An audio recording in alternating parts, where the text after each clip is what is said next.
I need to tell you about something I discovered in my practice that disturbed me deeply, not because it was rare, but because of how consistently it destroyed the people who had it. Throughout my years working with patients, I kept encountering individuals who possessed an ability that seemed almost supernatural. They could sense emotional undercurrents in conversations that others completely missed. They knew when someone was being dishonest before any evidence appeared. They felt psychological tensions building in relationships long before anyone else noticed problems forming. What disturbed me wasn't the ability itself, it was watching what happened to every single person who had it.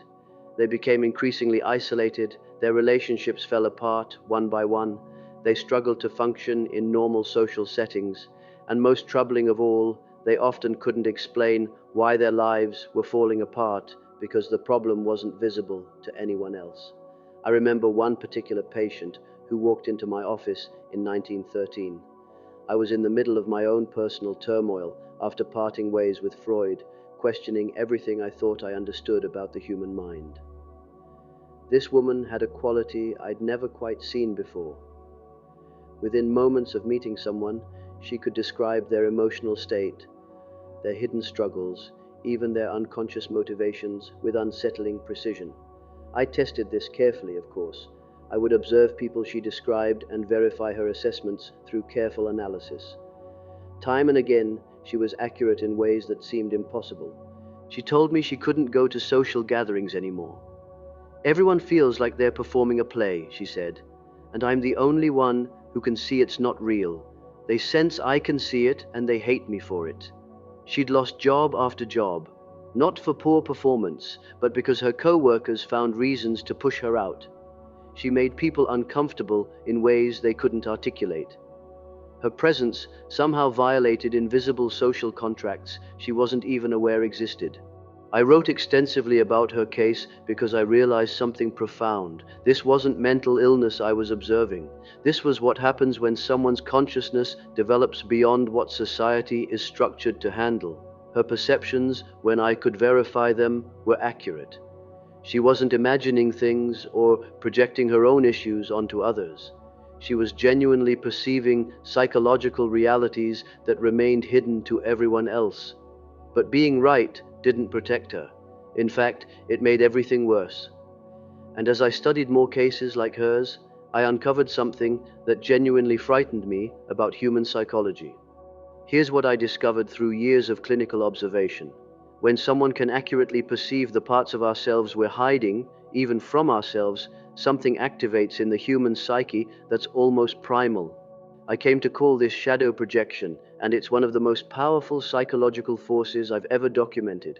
Think about it this way. We all carry parts of ourselves we don't want to acknowledge, the selfishness we deny, the insecurity we mask with confidence, the anger we suppress beneath politeness. These hidden aspects form what I called the shadow.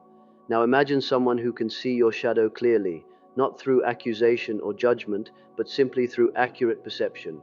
Their presence becomes a mirror reflecting what you've spent enormous energy trying to hide. The unconscious mind reacts to this in predictable ways. And here's the disturbing part. It almost never chooses self-reflection. Instead, it attacks the mirror. I watched this happen repeatedly with my perceptive patients. They'd make a gentle observation. "You seem tired lately," or "Is something bothering you?"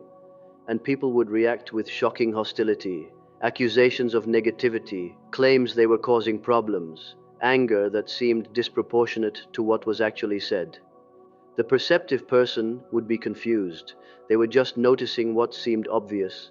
But what they didn't understand was that they'd touched something the other person desperately needed to keep unconscious. I wrote extensively about this because it explained a pattern I kept seeing. Highly perceptive people consistently became scapegoats in their families, workplaces, and social groups. Not because they created dysfunction, but because they made existing dysfunction visible. Groups maintain cohesion partly through shared blindness. Everyone unconsciously agrees not to mention certain tensions, acknowledge certain patterns, or confront certain truths.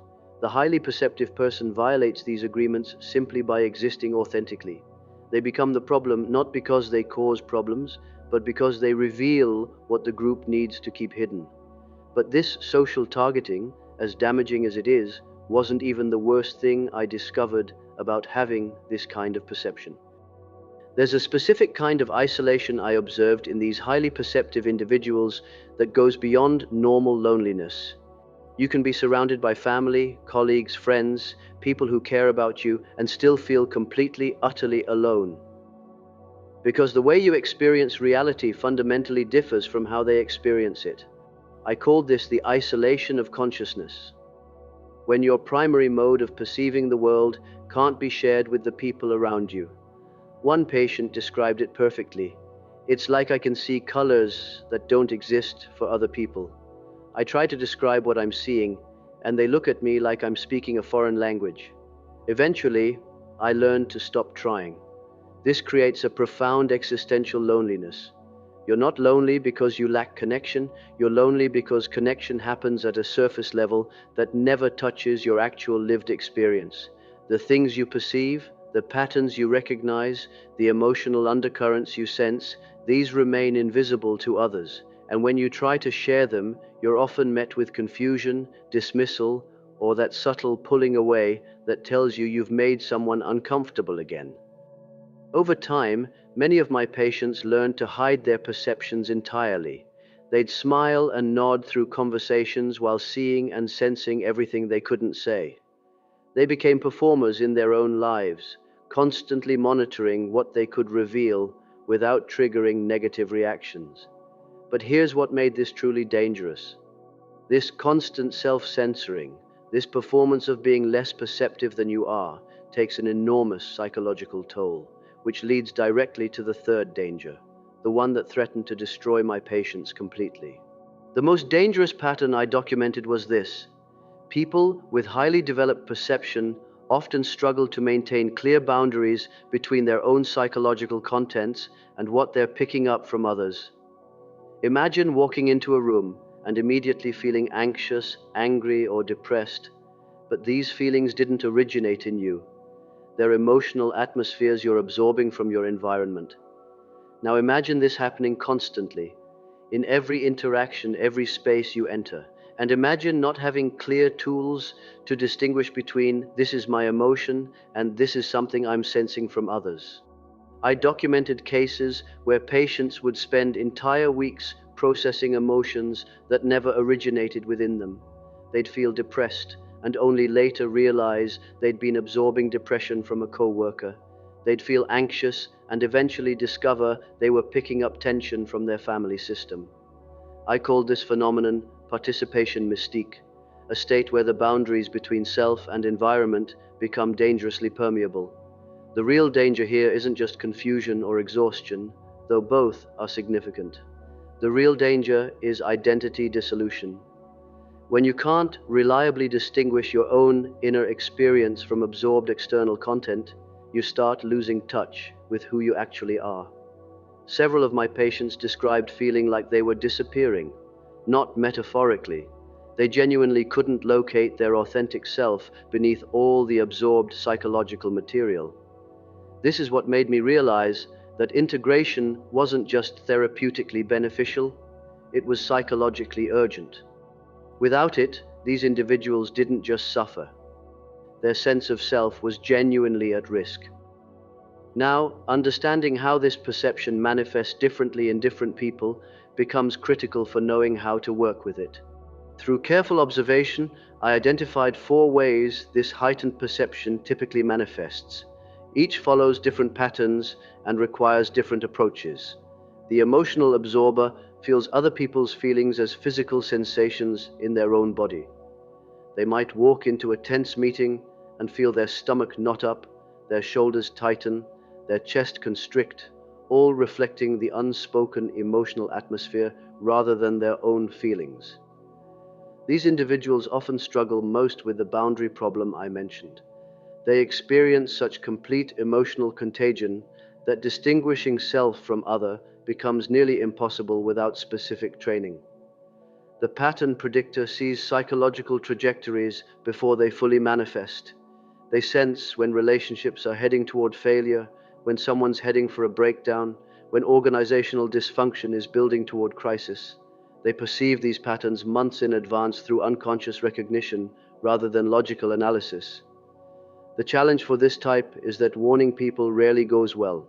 Nobody wants to hear that their marriage is failing or their career is heading toward disaster, especially when no obvious evidence exists yet. The somatic sensor picks up psychological states through physical intuition. They sense illness forming before symptoms appear. They feel when someone's depleted, even when that person appears energetic. They detect stress stored in bodies before it becomes conscious. Medical professionals sometimes have this capacity highly developed, though many don't realize they're working with intuitive perception rather than just clinical observation. The overwhelmed intuitive sees everything but struggles to organize or articulate what they're perceiving. They receive enormous amounts of information about people, situations, hidden dynamics, but lack clear structure for processing it coherently. These individuals often feel the most isolated because they can't effectively communicate what they're experiencing even when they try. Which pattern resonates most with your experience? Because understanding your specific type determines which integration strategies will work best for you. And integration becomes critical because of what happened to me during the most difficult period of my life. Between 1913 and 1919, I went through what I later called my confrontation with the unconscious. This period, which I documented in what became known as the Red Book, nearly destroyed me. I was flooded with visions, perceptions, and insights that threatened to overwhelm my sanity completely. I perceived psychological realities that had no clear structure or framework for understanding them. The boundary between my own psyche and the vast unconscious realm I was perceiving became dangerously thin. I wrote during this period, I was being threatened by psychosis. I was only saved by my systematic approach to understanding what was happening through my clinical work. My survival depended on developing a framework for working with overwhelming perception without being destroyed by it. This became what I later called the individuation process. The critical insight that saved me was recognizing that these overwhelming perceptions weren't pathological. They represented consciousness trying to develop beyond its current limitations. The problem wasn't the perceptions themselves, it was my lack of tools for integrating them consciously. From this crisis, I developed three essential phases for transforming dangerous perception into integrated capacity. First, learning conscious discrimination. This means developing the ability to distinguish clearly between your own psychological contents and material you're absorbing from outside yourself. The practice I developed: spend time in complete solitude daily, allowing absorbed material to settle until you can recognize what authentically belongs to your own inner experience. Without this fundamental skill, no further development is possible. You're building on sand if you can't tell the difference between self and other. Second, integrating your own shadow. I discovered something crucial. We most clearly perceive in others what we haven't yet acknowledged in ourselves. The person who sees manipulation everywhere hasn't yet admitted their own capacity for manipulation. The person disturbed by others' selfishness hasn't integrated their own selfish impulses. The perception is accurate, but the emotional reaction reveals unintegrated shadow material. Shadow integration doesn't mean becoming a worse person. It means becoming whole enough to see clearly without being disturbed by what you see. Third, developing what I called conscious participation. Learning to engage with other people's psychological material without losing yourself in it. This requires developing internal structures, psychological containers, that let you temporarily hold others' unconscious contents while maintaining clear awareness that they're not your own. Think of it like a skilled therapist who can sit with someone's intense pain without becoming overwhelmed by it. That's conscious participation, presence without merger. But even understanding these three phases isn't sufficient, because the integration path contains specific pitfalls that derail most people who attempt it. Through decades of clinical work, I identified 4 traps that consistently derail people trying to integrate heightened perception. The savior trap. This happens when someone becomes convinced they must rescue everyone from unconsciousness. They start seeing their perception as a mission rather than a capacity. The problem is that this quickly becomes exhausting and alienating. You start preaching, judging others for not seeing what you see, becoming frustrated when people don't change based on your insights. I watched brilliant, perceptive individuals burn themselves out trying to wake up everyone around them. The tragic part is that this approach guarantees failure. People don't develop consciousness because someone else tells them to. They develop it through their own process, the superiority trap. This happens when someone uses their perception to justify disconnecting from society entirely. Everyone else is too unconscious to be worth engaging with. It sounds like wisdom, but it's actually spiritual arrogance disguised as discernment. True development requires engagement with life, not escape from it.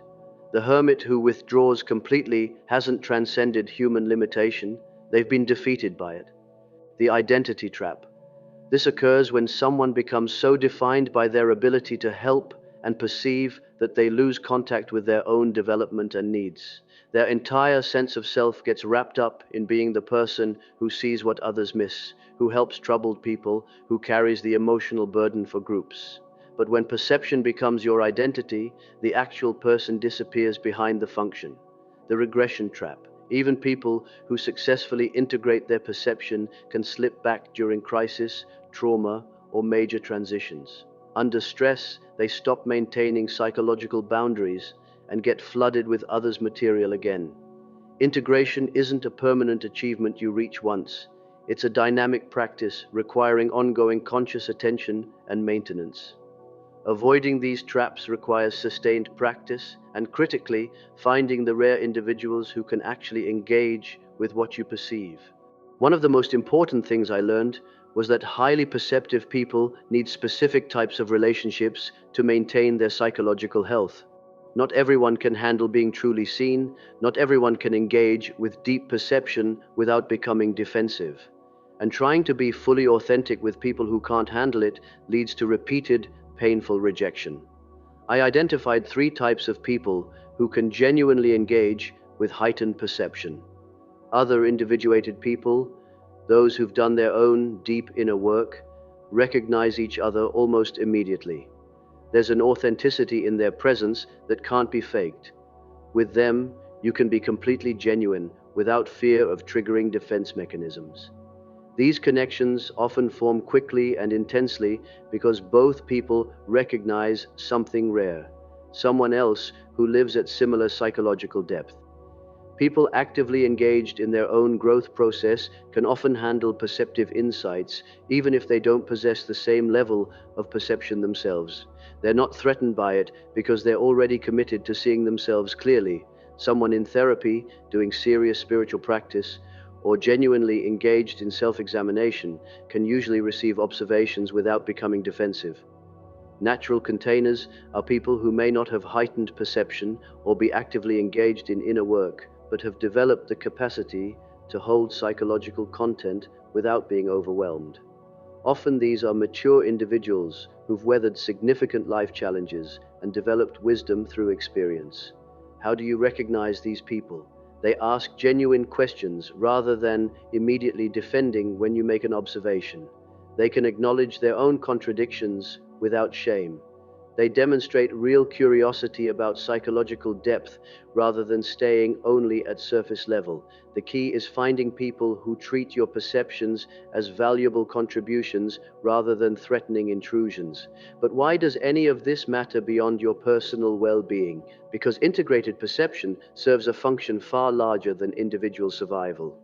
I came to believe that highly perceptive individuals serve a specific evolutionary function in human development. Throughout history, certain individuals develop psychological capacities before the broader culture is ready for them. They serve as scouts exploring territories of consciousness that humanity will eventually need to inhabit. The sensitive individual often feels collective problems before they become obvious.